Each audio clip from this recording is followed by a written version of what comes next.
Biden, Trump is worst possible leader to deal with coronavirus outbreak. President has blithely tweeted that it will all work out well. Yet the steps he has taken have only weakened our capacity to respond.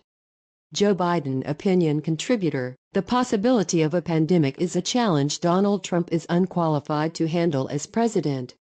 I remember how Trump sought to stoke fear and stigma during the 2014 Ebola epidemic. He called President Barack Obama a dope and incompetent, and railed against the evidence-based response our administration put in place, which quelled the crisis and saved hundreds of thousands of lives, in favor of reactionary travel bans that would only have made things worse. He advocated abandoning exposed and infected American citizens rather than bringing them home for treatment. Trump's demonstrated failures of judgment and his repeated rejection of science make him the worst possible person to lead our country through a global health challenge.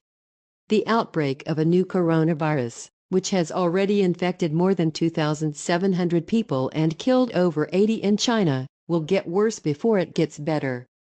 Cases have been confirmed in a dozen countries, with at least 5 in the United States.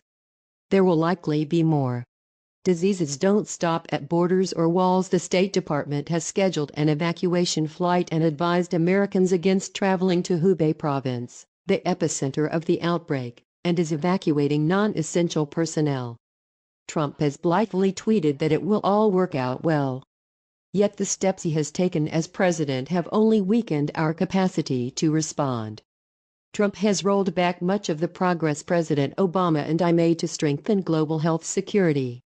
He proposed draconian cuts to the National Institutes of Health, NIH, the Centers for Disease Control and Prevention, CDC, and the Agency for International Development, the very agencies we need to fight this outbreak and prevent future ones. He dismissed the top White House official in charge of global health security and dismantled the entire team.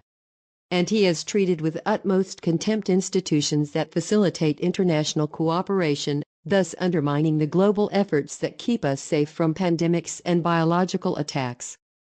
To be blunt, I am concerned that the Trump administration's short-sighted policies have left us unprepared for a dangerous epidemic that will come sooner or later. Pandemic diseases are a prime example of why international cooperation is a requirement of leadership in 2020. Diseases do not stop at borders.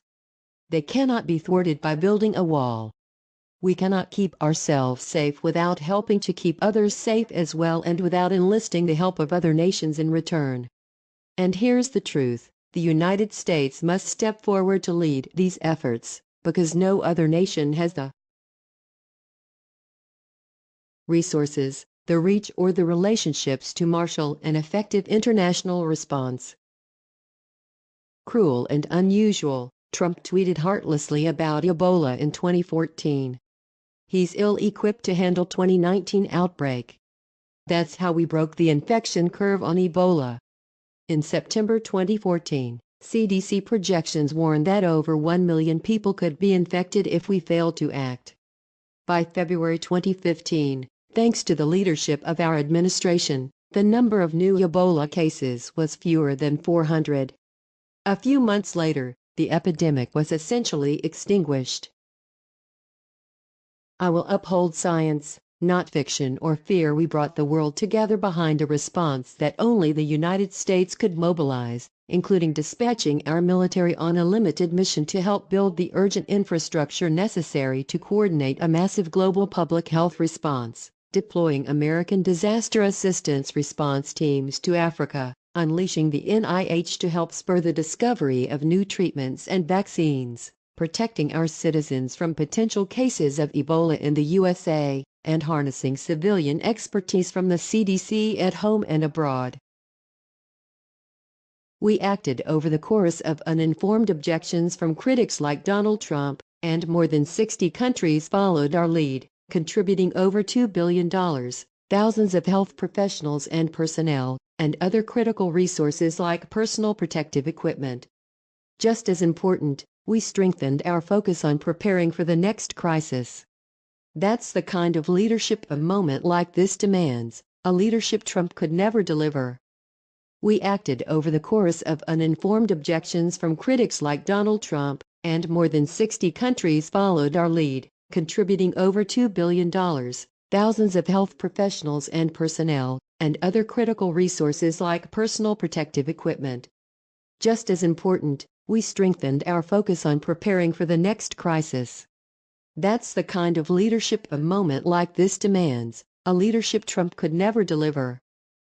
I will also renew funding, set to expire in May, for the nationwide network of hospitals that can isolate and treat people with infectious diseases, and fully fund the global health security agenda so the world is ready for the next outbreak. And I will rebuild public trust, make sure we have dedicated resources to help us respond to crises quickly, and better harness the capabilities of the private sector to protect the American people. Our national security requires nothing less. Former Vice President Joe Biden is a candidate for the Democratic nomination for president. Follow him on Twitter @Joe Biden.